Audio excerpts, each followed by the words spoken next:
It's time for some transparency, as the gang and I admit our mistakes. Some of y'all OGs still remember getting roasted in high school for even liking anime, and I'm not going to sit here looking at this script and act like I wasn't doing a little roasted myself. While we made some great choices with our viewing habits last year, we weren't perfect, and it takes a big person to admit it. These are the shows we watch by ourselves, and under normal circumstances, we wouldn't tell anyone. These are the shows that everyone thinks of for some reason when they think of anime, while completely disregarding the absolute treasure trove of great anime out there just waiting for them to enjoy. World's End Harem, Fruits Basket Prelude. It was a no for me with Domestic Girlfriend, and it was definitely a no for me for this one. I didn't watch Housing Complex C, but this show really pissed people off. These are the shows we had the absolute displeasure of watching, and we want to save you all the trouble and embarrassment.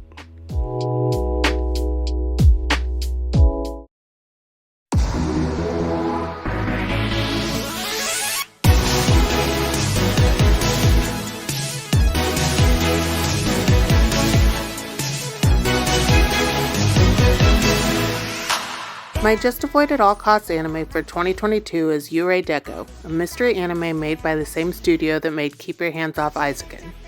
Yurei Deco is about a girl named Barry that lives in Tom Sawyer Island.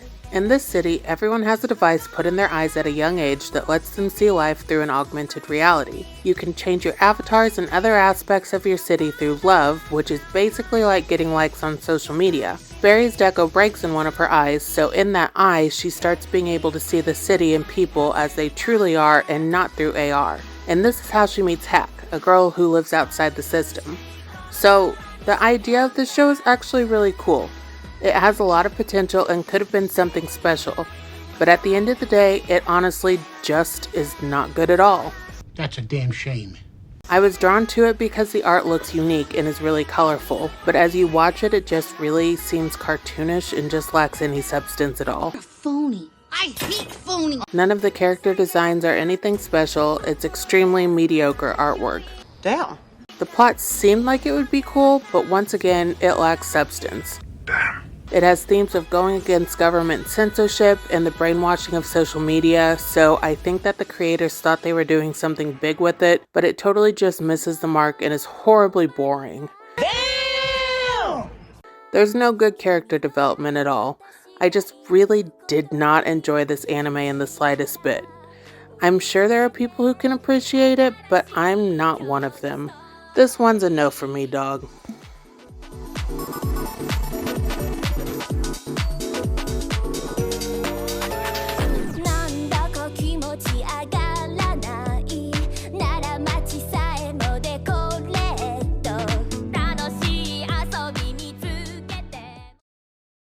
Harem in the Labyrinth of Another World it's pretty good. But in order to maintain my dignity, I can't in all honesty recommend this show to anyone. No one else. Absolutely no one else. Basically, the story of the series is about a guy who gets isekai'd and proceeds to build a harem in another world one way or another. What's going on here? Okay, hold on. Give me a second here. The reason I say this show is pretty good is because the show knows exactly what it is. The protagonist isn't saving the world, he doesn't have a destiny, he's just trying to live in the world he's been sent to. So far, this sounds like any other isekai, right? That's where you're wrong. Like Redo of a Healer, there's a lot of sex in this show. Not every episode, but there's a lot. To the point it's weird that they spend so much time animating those scenes. However, it's amazing how much the removal of a potentially convoluted narrative, pretty good characters, and some great animation can do for a show, huh? Obviously, this show is not for kids. Admittedly, I first learned about this series by reading the manga, and I think it's absolutely fantastic. However, once anyone watches the anime, there really is only one thing that they will remember about this show. I'm pretty sure the show isn't going to get a second season due to the mad dash at the end, that as the main character literally almost tripled his harem members. The showrunners were playing a dangerous game after all. Anyway, if you want to watch this show, it's available on Crunchyroll. I know I'm breaking the rules here because last year I really went in on Redo of a Healer, but it just didn't really sit right with me to recommend this to anyone. Just don't watch it with your kids, alright?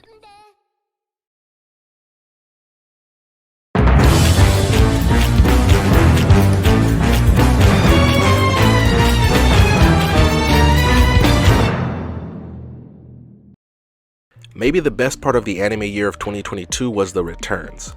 Bleach came back. The Devils of Part-Timer came back, even though Jalen and a whole lot of other people weren't really happy with what they got. The Hunter x Hunter manga came back, then left again. With a few other notable returns, you guys already know what we're going to be probably talking about. I'm pretty sure I'm failing to mention some other series, but there were so many notable shows that came back that we just had to create a section for them in this video. I wonder what happened over there in Japan for all of us to be blessed the way we were. Let me stop stalling. It's time to welcome back some long lost friends.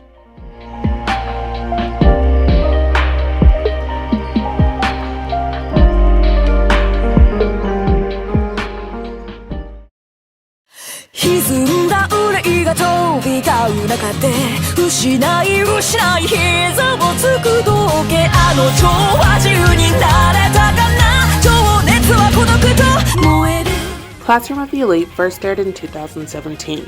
It took us 5 years to finally get a season 2. Well, that's too long. If you didn't watch the first season, it's a psychological thriller that follows the students of an elite school sponsored by the government. The main character, Ayano Koji, is extremely intelligent and cunning, but also extremely antisocial.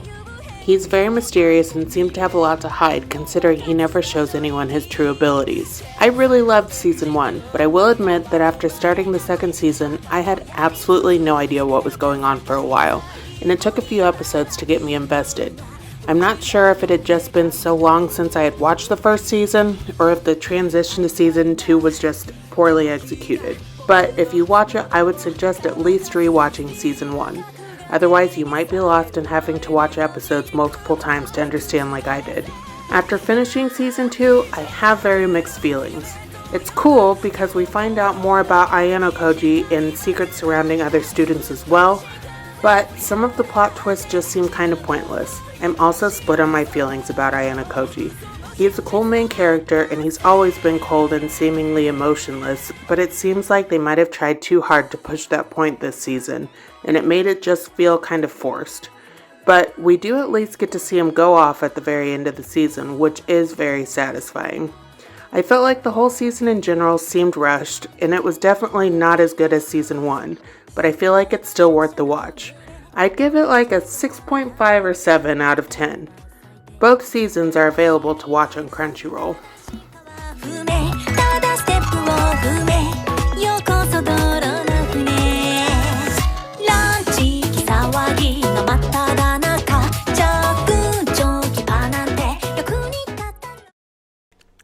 When Kentaro Miura died back in 2021, the anime world mourned, and the heartfelt tributes spread all across all platforms, from Final Fantasy XIV right here on YouTube, Twitter, and fans worldwide. It was amazing to see so many people come together and talk about how Miura's work affected them.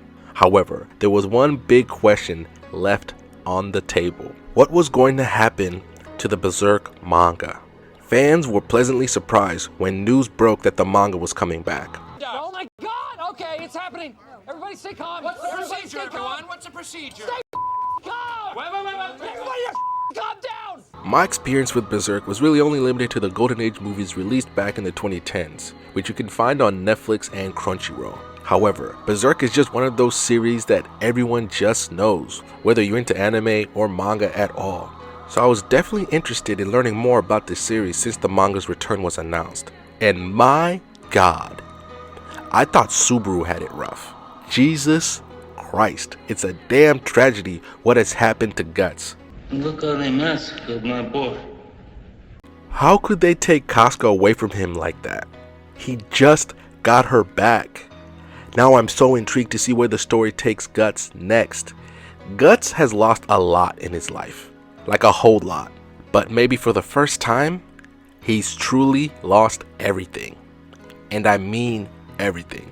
I've been reading the manga slowly and taking in the whole Berserk story. This is one of the best stories I've ever come across, and I'm so excited for the series to continue. While we will never get the true ending, so to speak, with Kentaro Miura's passing, the chapters we've gotten so far have been amazing. You can definitely see the mangakas working on the series are taking their time, sticking as best as they can to keep true to Miura's creation. For real though, can someone just give Guts a hug or something? Damn. My boy going through it right now.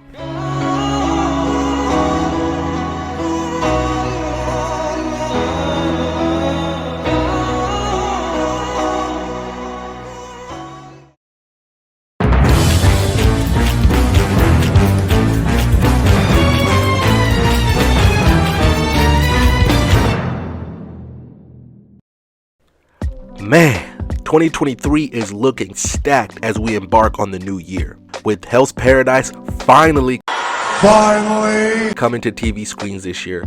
Goblin Slayer Season 2, Classroom of the Elite Season 3, seems like they're trying to make up for lost time.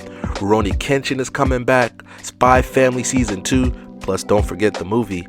King and Ashura Season 2, finally. Jujutsu Kaisen Season 2, Tower of God Season 2, Ranking of Kings Season 2, maybe Attack on Titan will finally finish. I don't think so. There is just so much coming out. Hell, maybe too much. I need to calm down. Anyway, what are the shows we are excited about that are coming in 2023?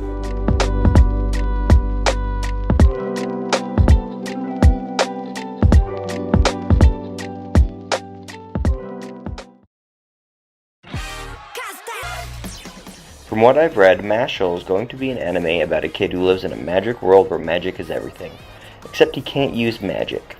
With that being said, he also has to enroll into a magic school. So what's he going to do? He's going to use pure brute force. I'm talking about muscles. Books. 思い出せ。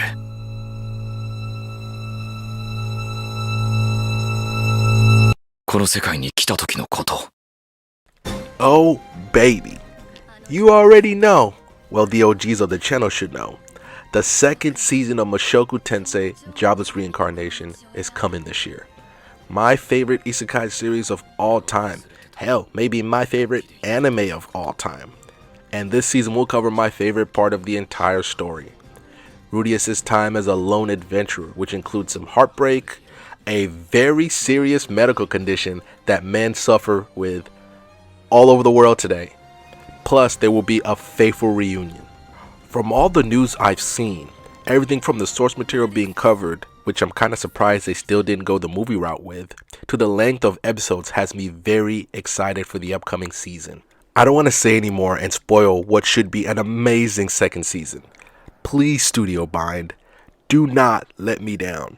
I'm going to deal with the disappointment I had from the Rising of the Shield Hero Season 2 for a long time. And if this also bombs, I don't know what I would do. Let's just not talk about it. But positive vibes only over here. Mushoku Tensei is finally starting to get the respect and recognition it deserves in these YouTube streets. And depending on how great the show is, it might already be my choice for Anime of the Year. So yeah, big expectations for this one. Ooh, I can't wait.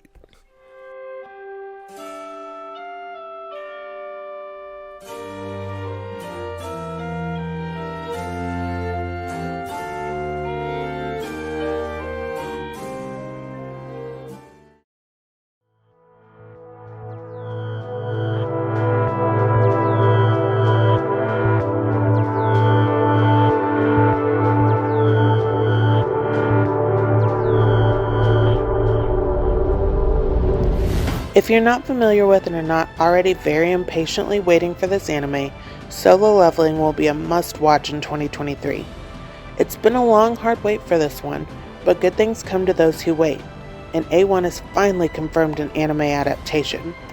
So, some of you might ask, if the story's so good, why has it been so hard to get a studio to pick it up?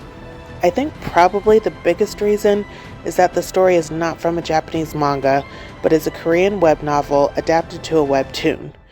There have been a few Japanese animation studios to pick up Korean webtoons in the past, the most popular being Tower of God and The God of High School.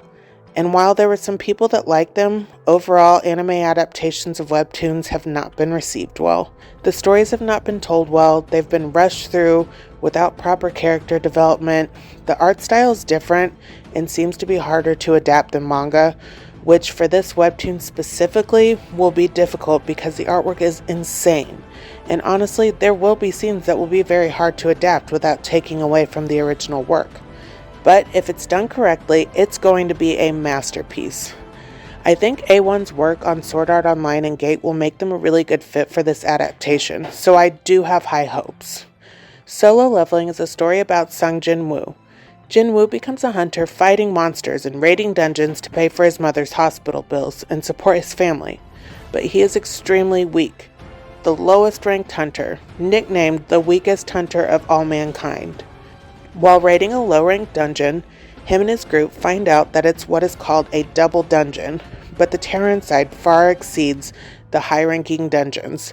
Jin-woo barely manages to escape with less than half of his party and unknowingly completed a secret quest that seems to have provided him with special powers. Will he remain the weakest of all hunters, or will he climb the ranks to the top? Find out in 2023 when it comes out on Crunchyroll. You can also give it a read on several webtoon platforms like TappyToon.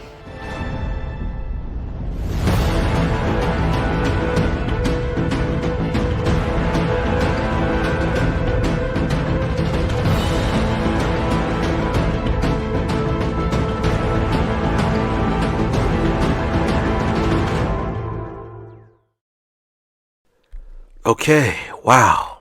And there you have it. 2022 was an amazing year for anime, with some fantastic shows entering the chat, others continuing their dominance, and we can't forget the waifus.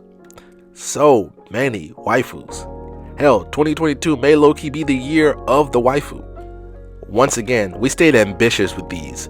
We upped the number of anime featured in this video from 60 last year to I think over 70 this year.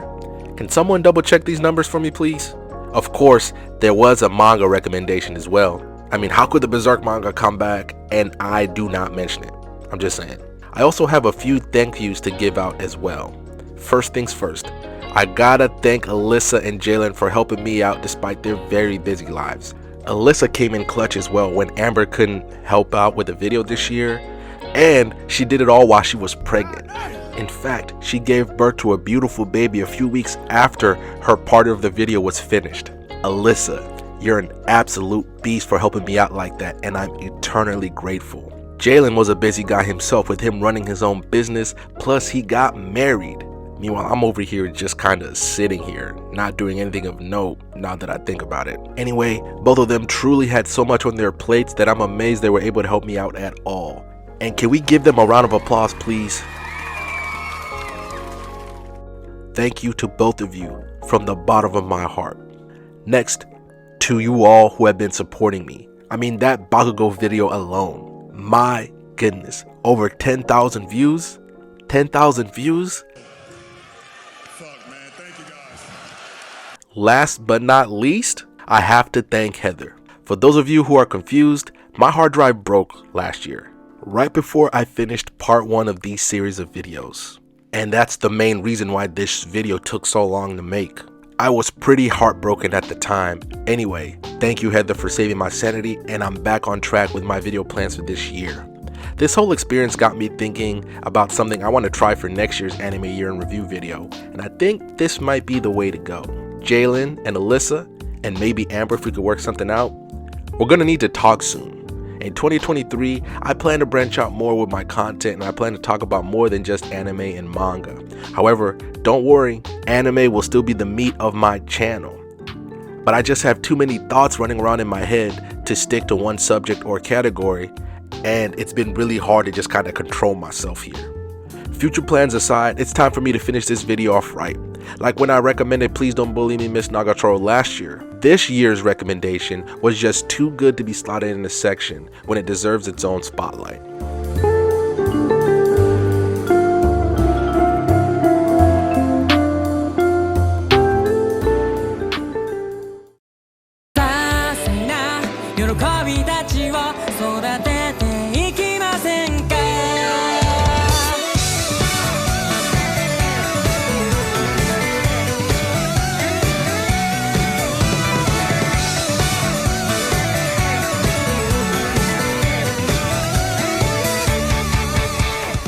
Komi Can't Communicate is one of those shows that everyone should get behind.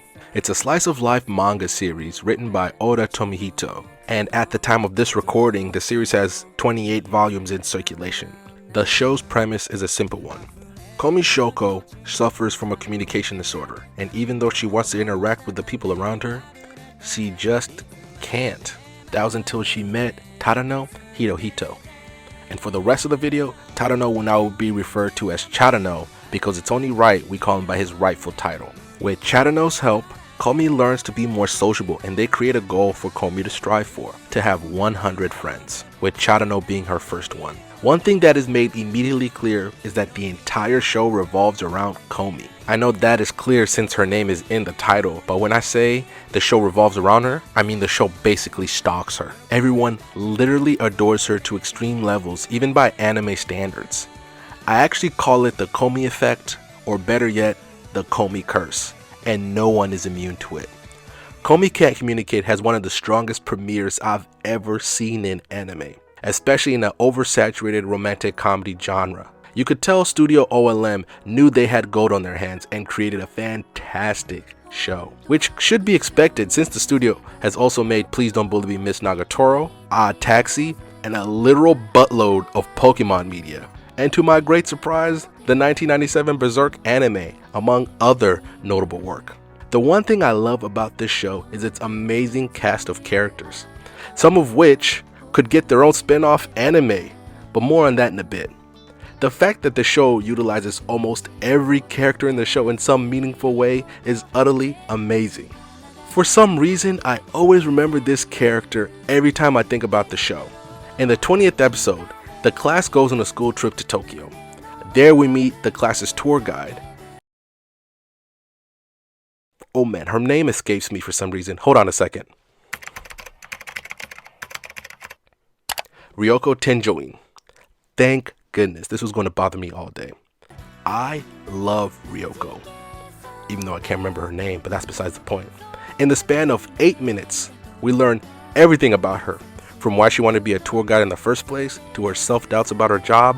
She has a whole character arc in 8 minutes. 8 wholesome and sweet minutes. Our tour guide is a thankless job, which is made completely clear when Ryoko first enters the story, since most of the class isn't paying attention to her at all until she fumbles a word, which the entire class immediately picks up on. Hell, even one of the kids shoots his shot at her, but when Komi realizes Komi and Chadano were listening to her, this gives her the motivation and realization that she needs to gain confidence as she starts her new journey. You see all this in, again, 8 minutes. The amount of care that this takes should be absolutely applauded. I still don't know how they did this in 8 minutes when I've seen whole anime fail to do this for their main character. Obviously, Ryoko's story isn't the most complex one in the world, but it is still very effective. Other notable side characters are Inaka Nokoko, a girl who suffers from an inferiority complex since she's from the countryside and she has trouble adjusting to life in the big city. Then there's the members of the secret Komi Security Committee, who are amazing in their own right with their secret meetings where they fantasize about dating various female members of the show's cast and unexpectedly answer some relationship questions fans will eventually have. However, I'll come back to the side characters later. In my opinion, there's this holy trinity of characters for the first 2 seasons of the show, starting with Najimi Osuna, maybe the perfect plot device character I've ever seen. Armed with amazing social skills, they became a driving force as the story began. Najimi is this incredible beacon of chaotic nature. I want you to go and watch the show and tell me if she ever really oversteps her bounds, especially when it comes to Komi. Najimi is always there in the background to do the things Chadano can't do himself. It's more than just communication when it comes to them. It's about making Komi comfortable, well, most of the time, and treating her like an actual person, not like a deity or some object of affection like everybody else does. Next, we have the Chad himself, Tadano Hitohito, your average slice of life MC. Emphasis on the average. He's average height, weight, build, intelligence. You get what I'm saying here. Let me stop here for a second and talk about the school the Trinity goes to. Itan Private High School prides itself on having a very unique student body, with everyone having some sort of quirk, no, not like that, or characteristic that makes them stand out from everyone else. Like the aforementioned Inaka with her city girl inferiority complex. Then there's Naruse's incredible vanity, Onemine's big mommy, big sister energy, Kometani's fourth wall breaks because we need someone to explain the weird universe the characters reside in, or Ase's chronic sweat issues.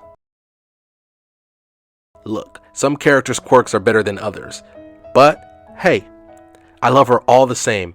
I believe Charano was accepted by Itan Private High School because of how average he is. In other words, in my opinion, Charano is normal. It's like he's the one normal person in a reality show with a bunch of crazy people, and instead of him going crazy as a result, he basically fixes everyone else, if that makes any sense. Charano, in my opinion, is the perfect kind of anime MC who would work in most anime. As a result of a dramatic experience during his Chunibyo phase in middle school, all my manga readers know what's up since we just finally learned about it, which opened up a lot of alternate universe questions pertaining to a certain character who was recently introduced in the manga. I'm getting off topic. Charano is a genuinely kind person, but he's not stupidly kind. He's not naive, he knows his limits and isn't afraid to ask for help. He's patient and knows just when to stop. He also has this special skill called reading the atmosphere, which in all reality I don't think is a skill. He just doesn't fall for the Komi curse like everyone else. I'm not saying he's immune, but he'll never be taken over by it. Last but not least, the last member of the Trinity and the show's namesake, Komi Shoko. What can I say about Komi that hasn't already been said? She's adorable, cute, smart, misconstrued, and ironically ostracized. I know the last part sounds weird, but just think about it. It can either go one or two ways, and you see that in the show. People either kind of leave her alone and marvel at her from afar, or they just straight up bombard her. Everybody wants to be around Komi, but nobody wants to get to know Komi. Everybody assumes things about her instead of just talking to her. That's why the conversation with Charano in the classroom is so important, and I'm glad the showrunners realized this and went above and beyond to showcase it. The fact that he just talked to her, it really was that simple. Yet other than Najimi, it seems like no one else really tried. The best part about Komi is the fact that she actively tries to get better. She's not just waiting for someone to come over and save her, but her problems aren't going to be solved overnight, and we, the audience, get to see that she has a long way to go. All the manga readers know just how far she's come, and I can say anime only fans are in for a treat. If there's one bad thing about this show, it would be this girl. This girl right here. Yomai Ren, in my opinion, is the only thing holding back this anime. Actually, holding back the series. Her quirk or whatever is her yandere personality. She is obsessed with Komi. Every time she's on screen, she's basically committing some kind of crime. She could have killed Charano if it wasn't for Komi, Najimi, and her own stupidity. She is the character that does all those pervert anime cliches that I absolutely detest. She absolutely sucks, except for interactions with Nakanaka. Maybe I should say rivalry instead. Nakanaka is basically that weird anime or comic book kid back in high school. If Nakanaka didn't exist, I would skip all of Yamai's chapters. Every single one. Then there's Komi's family, and you can see she gets her looks from her mother, but her personality from her father. Can't forget to mention her hentai MC of a brother as well. That dude is a menace in the making. The Komi Can Communicate series feels so alive. And I wasn't joking about those spin-offs, by the way. You have the Onemine family adventures featuring Otori Kaede. Kaede's thing is that she's very slow and lackadaisical. Also, you need to keep an eye on her at all times because she can just get lost very easily. Perfect for mommy, I mean big sis Onemine. The tour guide stories with Ryoko. Just imagine her interacting with different characters from the series, like Kawaii for instance. Another spin-off could be the dealings of the secret Komi Security Society, whether it's the dating fantasies with different members of the female cast, or their adventures following Komi around and dealing with whoever might slight Komi. I think it would be hilarious if she knew they were there the whole time, but she's too scared to say anything. Makoru's competition with Komi could be another one. Inaka's life as a city girl could be another one. I'd even mention Katai, Komi's fiery senpai Netsuno, or even Charano's younger sister. So many characters with so much potential. I bet this series has a ton of fan fiction behind it. So if you're looking for a new anime to watch with so much personality that even your grumpiest friend will love it, Komi Can Communicate may be up your alley. There's a reason Netflix made sure you can only watch this show exclusively on their platform. Thank you all for watching. Let's have a great 2023.